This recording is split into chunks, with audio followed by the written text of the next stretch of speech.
Hello guys, kamusta kayo? For today's upload mga guys, ay magdadrive na naman kami ulit together with my wifey. Medyo nabobore kasi kami guys sa kanilang bahay kasi walang magawa at sobrang init.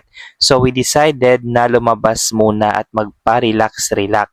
Minsan lang naman kami mag-relax mga guys, kaya this is the time na kami ay magdadrive muna para ma-divert naman yung aming attention. Perhaps nagugutom rin kami, so naghanap kami dyan ng makakainan.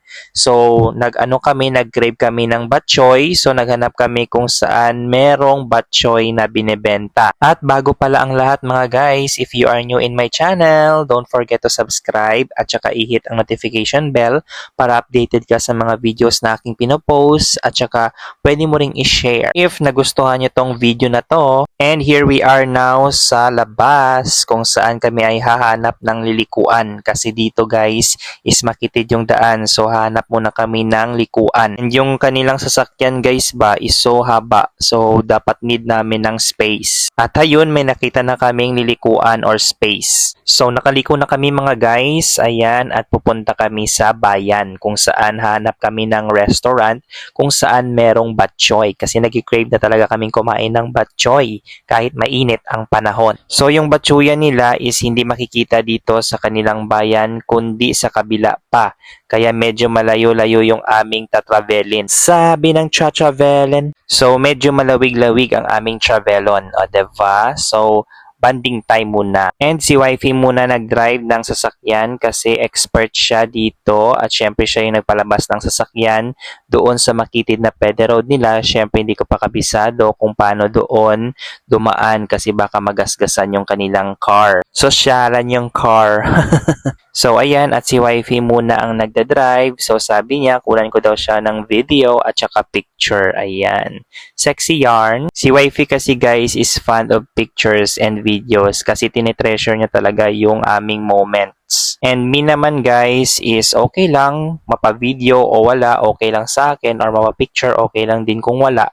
So ayan, at dito na kami sa crossing and lalabas kami sa kanilang bayan. So dito kami liliko sa left side. So mamaya meron kayong makikitang you are leaving the town. Ayan, so di ko may mention yung town nila kasi makikita nyo rin naman. So dito guys is malapad na yung kalsada. Kung nakikita nyo, 4 lanes na at saka maraming mga sasakyan na dumadaan dito. So kumbaga parang nasa national highway na kami or highway. Di ko alam if I'm correct, if national highway or national road. Nalimutan ko na kasi yung sinabi ni wifey. Basta ang importante magkasama kami and we're going to have our crave satisfied. Gusto sana namin kumain ng mga halo-halo, ice cream, pero madali kasing matunaw sa tiyan. Kaya we decided na batchoy na lang para busog. Ayan. So, I think parang late na kami nag-dinner niyan after namin kumain ng pamahaw. Before I forget, so shout out sa mga viewers namin na nanonood ng video na to or papanoorin pa lang. And syempre, kung alam mo tong lugar na to, okay. So, alam mo kung nasan kami. And maganda pala guys mag-drive ng car if maganda yung panahon and of course kung nasa straight road ka. Ayan, so dire-diretso yung iyong pagtakbo ng sasakyan. And here we are na guys. Ayan, so yun yung aming pupuntahan, yung may yellow na bahay na color red yung atop. Sabi ni wifey is madahog daw doon, which means marami daw mga suki at saka kumakain doon kasi masarap yung kanilang mga batchoy, yung kanilang barbecue at saka yung kanilang tinapay. Mga batchoy talaga. Batchoy lang pala mga guys. So hanap muna kami ng likuan syempre para easy na lang sa amin mamaya sa pag-uwi. Kasi yung dinaanan namin kanina na restaurant kung saan kami kakain is napakakitid ng daan doon. Parang 2 lanes lang. So mahirap lumiko doon mga guys. Kaya liliko na lang kami agad para drive na lang mamaya sa pag-uwi. O diba? So ito yung aming restaurant na kakainan. So dito maraming mga taong kumakain. At marami ding mga suki ang pabalik-balik dito kasi sobrang sarap ng kanilang batchoy at barbecue. At yung tinapay nila dito guys is meron silang soft at meron din silang toasted. So pipili ka na lang ng iyong bread kung anong gusto mo. So ito na guys yung aming mga in order. So meron kaming soft drinks, meron kaming dalawang bok choy, and then barbecue at saka toasted bread and soft bread. Ayan. So napakasarap nito guys. Dig in na. And nagugutom na ako dito mga guys. So kakain na ako. Syempre di mawala yung documentation naming dalawa with my wifey. Ayan. So nag-picture taking kami dito para meron kaming remembrance. O diba? So after niya, ako naman yung nag-hold ng aking cellphone. So ako naman daw yung kukuha ng aming pictures.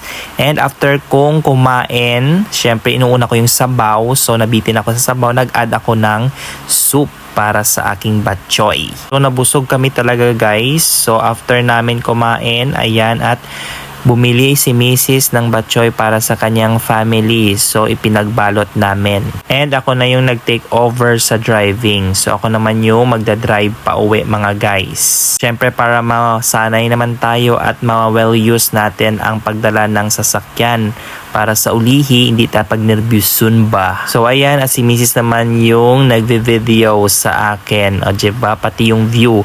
At nagagandahan kami talaga dito sa bridge. Ayan. And hindi na to bayan nila ha. So ibang bayan ito guys. So wala nito sa kanilang bayan.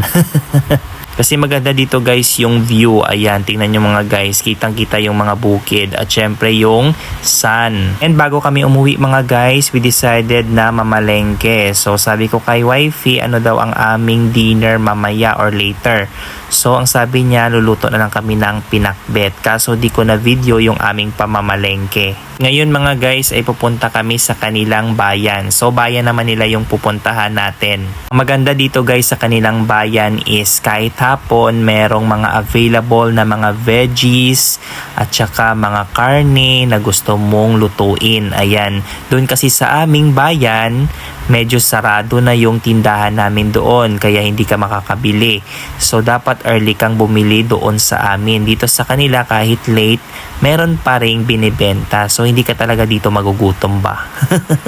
Pero dun sa amin mga guys is maganda doon pag ganitong oras kasi maraming mga isda ang nandoon or mga meron nagbibenta ng mga isda. So pwede mo talagang lutuin kahit mga ganitong oras. Fresh na fresh pa. Pero kahit saan lang guys, basta importante is meron kayong bibilhan ng lulutuin or uulamin. At syempre dapat marunong ka talagang magluto para meron kang mga different cooks na lulutuin. Diba? And that's all mga guys for today's upload. Ayan. So ito yung aming mga memories or pictures na na-capture sa aming pag-video. Ayan. So together with my wifey. So long ulit mga guys. So kita-kits na naman tayo sa next vlog ko. God bless everyone and thank you for watching this video.